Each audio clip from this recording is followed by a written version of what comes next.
Bueno, y nosotros hoy te queremos compartir algo que titulamos A la iglesia que está en tu casa. Y bueno, ya creo que estás listo en 2 Corintios capítulo 6. Vamos a leer en el versículo 16. Y dice lo siguiente la palabra de Dios. ¿Y qué acuerdo hay entre el templo de Dios y los ídolos? Porque vosotros sois el templo del Dios viviente. Y quiero detenerme en la respuesta de esta pregunta. Nosotros, porque dice, porque vosotros sois el templo de Dios viviente. Entonces, permítanme cambiar y involucrarme en este versículo, involucrarnos y decir que nosotros, los creyentes cristianos, somos el templo de Dios viviente. Dios mora en nuestros corazones, ya que es Dios en Cristo en cada uno de nosotros los que forman su familia, la familia de Dios, desde el mismo momento que recibimos el don de Espíritu Santo dado por Dios. Los templos, a partir del día de Pentecostés, ya no son considerados estáticos entonces, porque acá vemos que nosotros mismos somos los templos de Dios. Antes eran considerados los templos aquellos que eran de piedra, ¿sí? de construcción, en la época de Jesucristo y antes. Ahora, muy claramente leemos en este pasaje de 2 Corintios 6:16 que nosotros somos los nuevos templos de Dios. Por favor, anda yendo a Hechos capítulo 8, ¿sí? Y como ustedes saben, y si no, te comento, el lugar de la enseñanza de la administración en la administración de la ley eran esos templos hechos de piedra, esas construcciones físicas. Pero al comenzar la administración de la gracia, en la cual estamos todavía, los creyentes cristianos buscaron un lugar para reunirse y ese lugar eran sus propias casas. Y eso es lo que vamos a comenzar a leer en Hechos capítulo 8, desde el versículo 1. Y dice, y Saulo consentía en su muerte. En aquel día hubo una gran persecución contra la iglesia que estaba en Jerusalén, y todos fueron esparcidos por las tierras de Judea y de Samaria, salvo los apóstoles. Versículo 2. Y hombres piadosos llevaron a enterrar a Esteban, que acababan de matarlo, ¿no? E hicieron gran llanto sobre él. Versículo 3. Y Saulo asolaba la iglesia, y entrando casa por casa, arrastraba a hombres y a mujeres y los entregaba en la cárcel.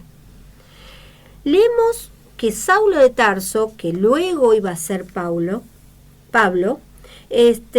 asolaba a la iglesia de Dios e iba casa por casa. ¿Pero por qué iba casa por casa? Muy simple, porque ahí, en las casas, Saulo sabía que iba a encontrar muchos creyentes cristianos juntos, porque las casas eran los lugares de reunión de los creyentes. También nosotros, a través de este pasaje que leímos en el versículo 3 también, que dice que asolaba a la iglesia, ¿sí? Vamos a detenernos en la palabra iglesia, que se puede considerar de dos significados tiene. Particularmente, el primero que te voy a mencionar es la palabra iglesia, que designa al cuerpo de Cristo, es decir, todos los creyentes a lo largo de la historia. No se refiere ni a un solo grupo o a una sola denominación única. Tampoco se refiere a los creyentes contemporáneos, a los que viven en este momento, en este tiempo. El concepto de iglesia del cuerpo de Cristo es muchísimo más amplio. Involucra a todo creyente renacido del Espíritu de Dios a partir del día de Pentecostés, hasta el retorno del Señor Jesucristo. Es decir, que hay muchos creyentes cristianos que forman parte de la iglesia del cuerpo de Cristo que nosotros no conocemos.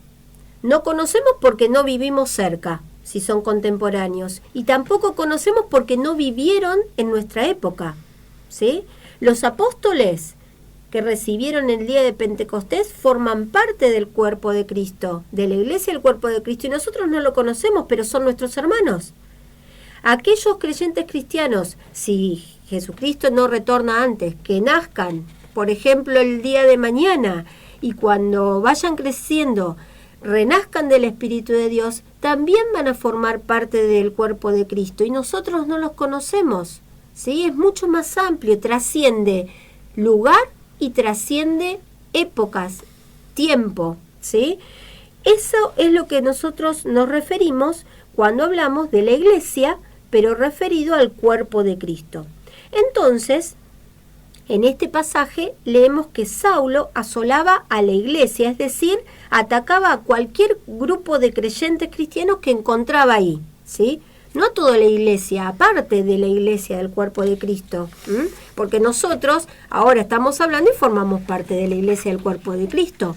No importa la denominación, no importa el nombre que tenga el grupo con quien te juntes, ¿sí? Y que por cuestiones de organización tenemos que armar grupos. Hay personas que han renacido del Espíritu de Dios en muchas denominaciones, sea como sea que se llame.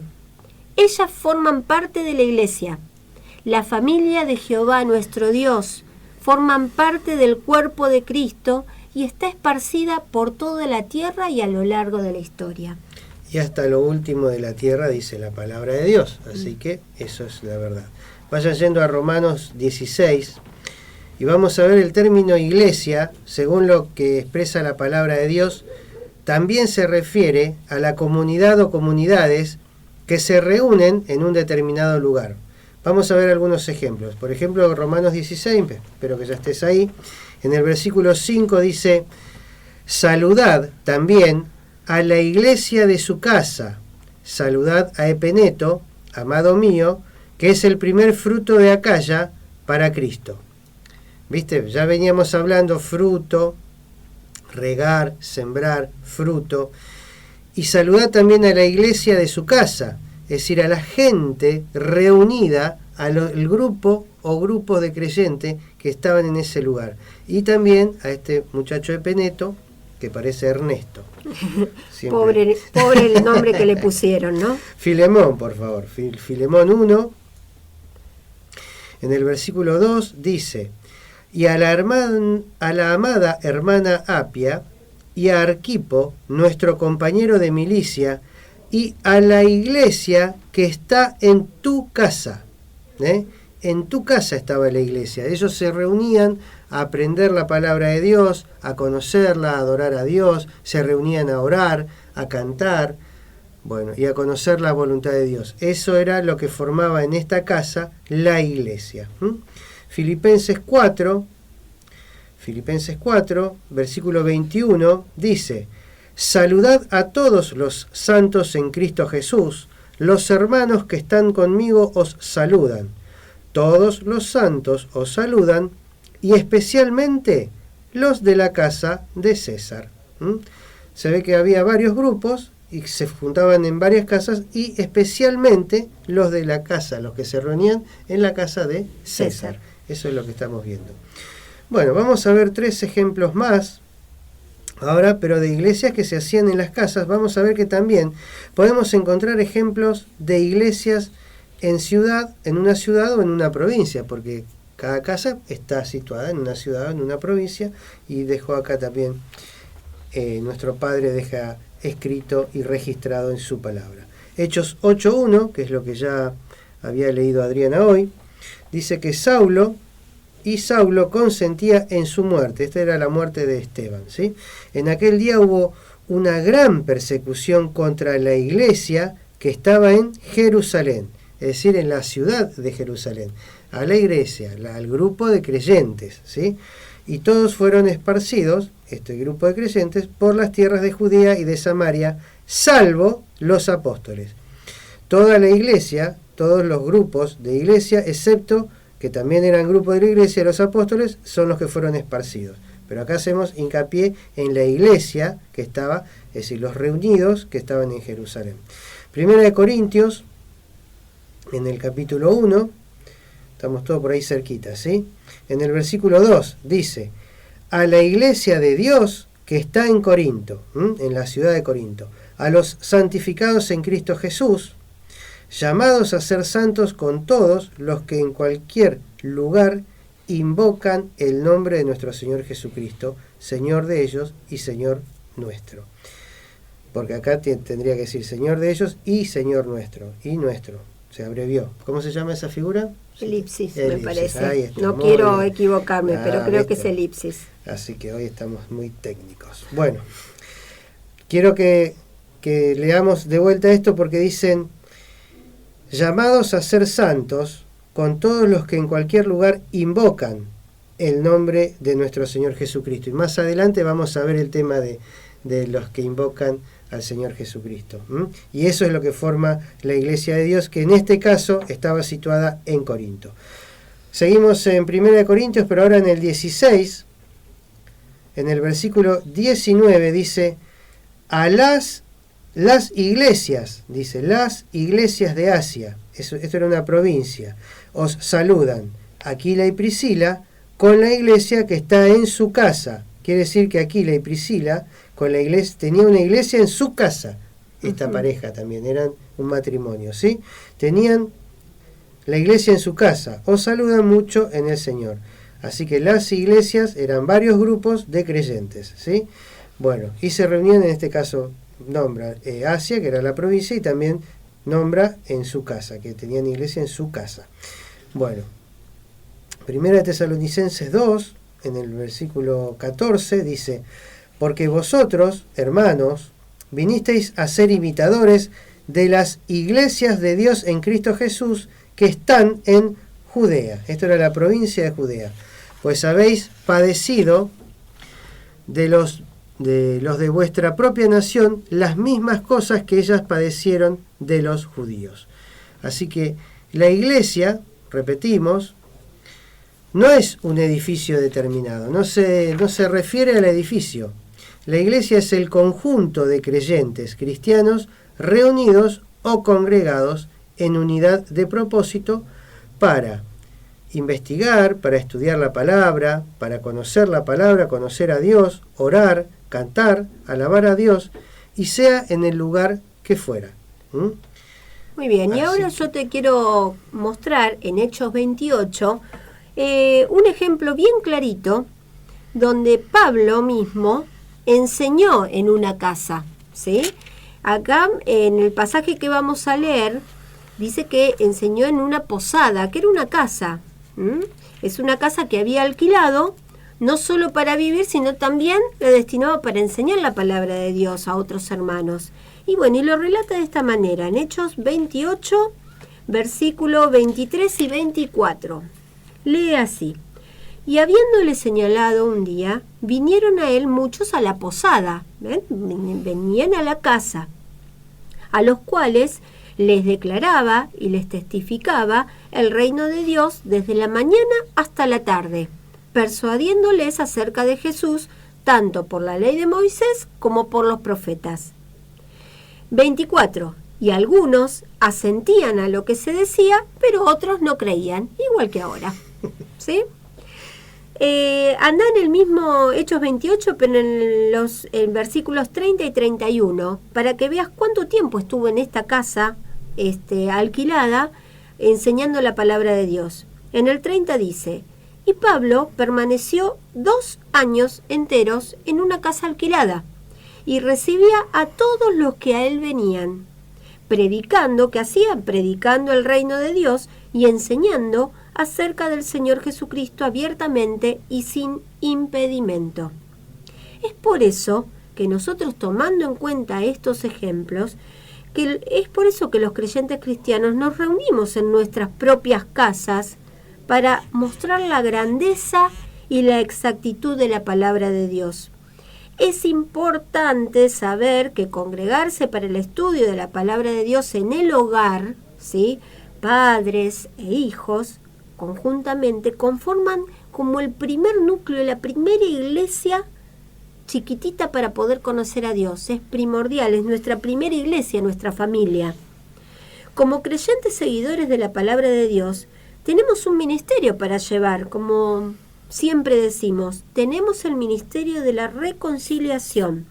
Con la palabra de Dios en nuestros corazones, es nuestra función compartirla a otros, reunirnos, nutrirnos de esa palabra, nutrirnos de la voluntad de Dios para vivirla y hacerla. Que cada una de las personas llegue al punto de llevar la palabra de Dios a sus propios hogares luego de reunirse, con el propósito de que se formen más iglesias en distintas casas. Eso sería fantástico porque es la forma de que la palabra corra alrededor del mundo. Yo quería compartir que Pablo dice, generalmente la gente alquila una casa para vivir en ella y para hacer otra cosa. Pablo era al revés. Pablo alquilaba una casa para enseñar la palabra y de paso vivía ahí. Que ese era el concepto, porque todo el día se dedicaba a enseñar la palabra de Dios. Bueno, ya vimos directamente de esta palabra que las casas no eran los lugares donde los creyentes eran, disculpame, porque acá hay un nosotros, bueno, que las casas eran los lugares donde los creyentes hacían sus iglesias, sus reuniones. Nosotros así también lo hacemos, pero una pregunta interesante: ¿solo en las casas nos podemos reunir? ¿Solamente eso? ¿O solo el lugar de reunión es un solo lugar determinado? Vamos a Mateo, por favor. Capítulo 18. 18, exacto. Mateo 18, versículo 20. Y dice: porque donde están 2 o 3 congregados en mi nombre, es el Señor Jesucristo quien está hablando por revelación de Dios, allí estoy yo en medio de ellos. Dice 2 o 3 o más personas congregadas, reunidas en el nombre del Señor Jesucristo, forman una reunión, forman una iglesia. ¿Te acordás que habíamos leído en el pasaje anterior que íbamos a llegar a este tema, ¿sí?, de reunidos en el nombre del Señor Jesucristo? Entonces, ¿qué requisitos, aparte de congregarse en el nombre del Señor Jesucristo, leímos? Ninguno. No dice congregados en un edificio en particular, no dice que este edificio tenga que tener una cierta medida, que tenga que tener, yo no sé, algún púlpito o no púlpito, o flores o sin flores, que la gente, no sé, esté determinadamente, no sé. No dice un montón de cosas que no dicen. Que haya mucha gente, que haya poca gente. No dice va a ser chiquitita, va a ser grande. No dice nada de eso. Dice solamente 2 o 3. De 2 o 3 o más personas reunidas, ¿qué cosa? Que invocan el nombre del Señor Jesucristo. Solamente eso. Ahora, no tampoco está diciendo, y tampoco estamos diciendo desde acá que esté mal que se haga un edificio, porque cada uno de su corazón va a hacer lo que mejor le parece para apartar el lugar especial para dar a conocer la palabra de Dios. Ahora, eso no lo hace ni más ni menos. ¿Se entiende? ¿Por qué? Porque para Dios no hay acepción de personas y no hay acepción de nada, solamente que se cumpla lo que Él dice, ¿verdad? Así que no está mal todo eso, vuelvo a repetir, pero no es requisito indispensable para que se forme la iglesia, ¿verdad? Son 2 simples requisitos: 2 o más personas reunidas que lo hagan en el nombre de nuestro Señor Jesucristo, sea en el lugar que sea, hasta lo último de la tierra. Por favor, vayan ahora, vamos a respaldar esto. Que dejen una marquita en Mateo 18, por favor, en el que estamos leyendo. Dejen una marquita en Mateo 18, porque vamos a volver ahí.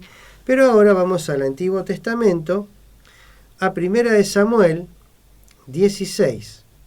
1 de Samuel 16, en el versículo 7, dice: y Jehová respondió a Samuel: no mires a su parecer, ni a lo grande de su estatura, porque yo lo desecho. Porque Jehová no mira lo que mira el hombre, pues el hombre mira lo que está delante de sus ojos, pero Jehová mira el corazón. Está muy claro. Dios mira el corazón de las personas, no lo externo. Con lo cual, estamos seguros que hay cosas que para nosotros es importante y que en realidad Dios no las tiene en cuenta.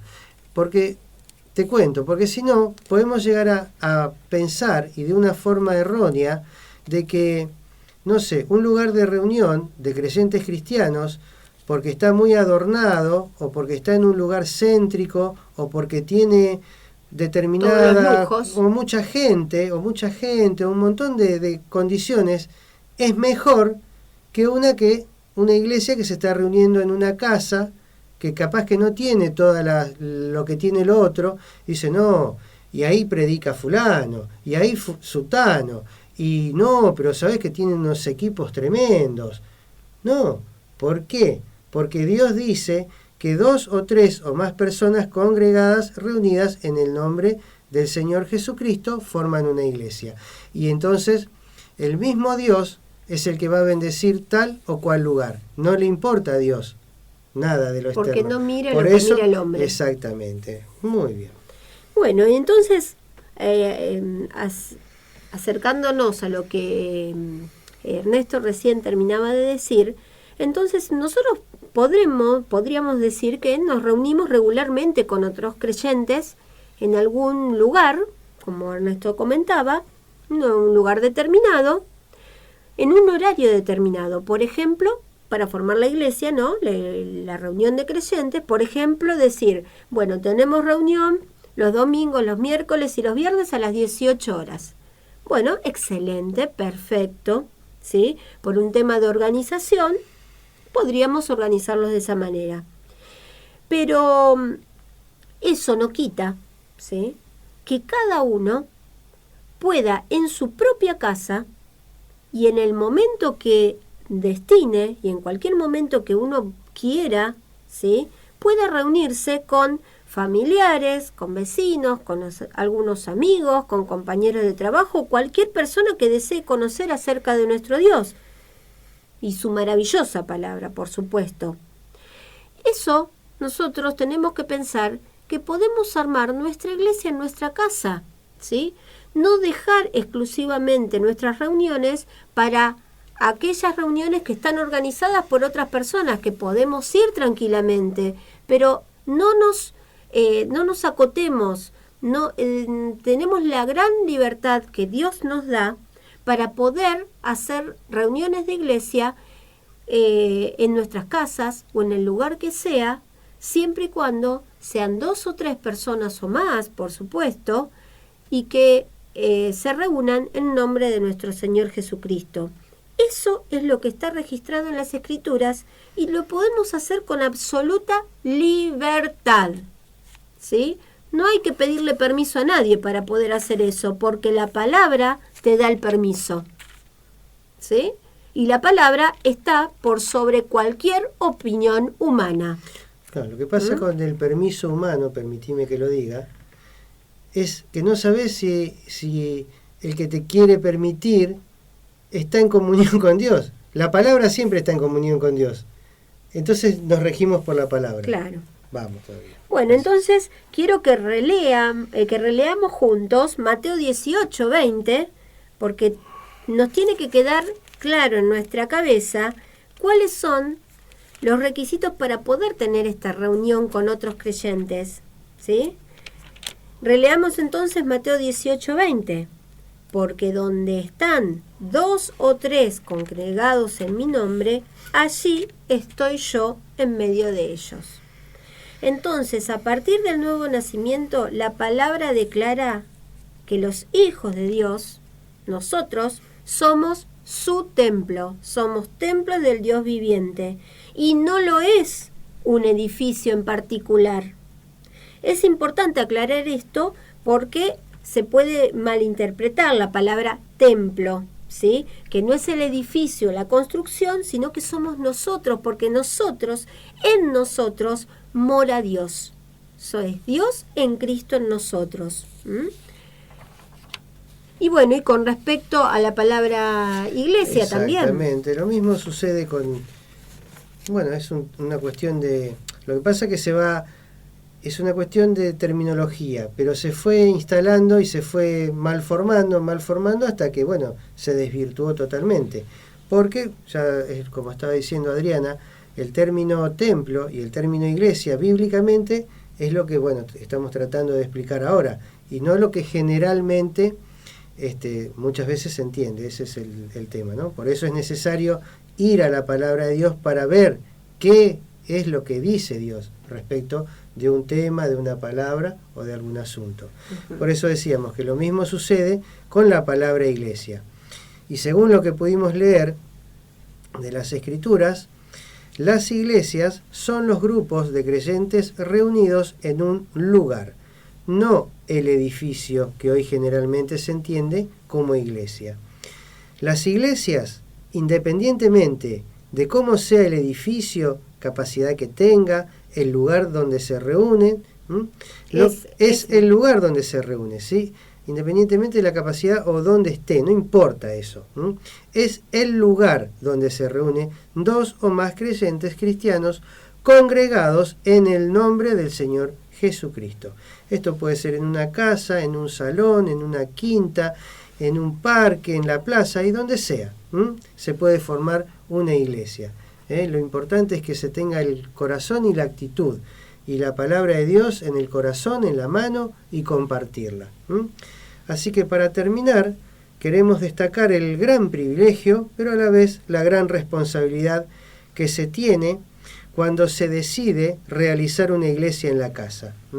La constancia y la regularidad son muy importantes en este caso, ya que es un tiempo dedicado nada más y nada menos que a Dios, el creador del universo, y su palabra, que Él ha elevado por sobre todas las cosas, su nombre y su palabra.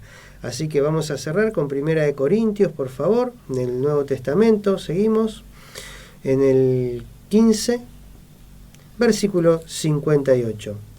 Así que, hermanos míos, amados, estad firmes y constantes, creciendo en la obra del Señor siempre, sabiendo que vuestro trabajo en el Señor no es en vano. Padre Celestial, te doy gracias en el poderoso nombre de nuestro Señor Jesucristo, por permitirnos entender tu palabra, por darnos sabiduría y entendimiento para poder conocer tu corazón de amor. Te doy gracias, Padre, porque sabemos que siempre estás dispuesto a bendecirnos, a protegernos, a amarnos, Padre, desde siempre, porque somos tu creación. Gracias por eso, por este privilegio que tenemos de pertenecer a tu familia y por entender que tu familia es mucho más grande, mucho más amplia de lo que nosotros podemos entender. Y gracias por tu corazón de amor, por enseñarnos a vivir así. Y bueno, en este caso te doy gracias también por todos los que nos están escuchando. Gracias por bendecir sus vidas, sus corazones. Y gracias por la difusión de tu palabra, Padre. Y gracias porque se abran cada vez más puertas para que tu palabra ingrese y bendiga, y se bendigan todas las naciones, Padre, donde tu palabra esté por sobre todas las cosas. Te amamos por esto, te bendecimos y te damos gracias en el nombre de nuestro Señor Jesucristo. Amén.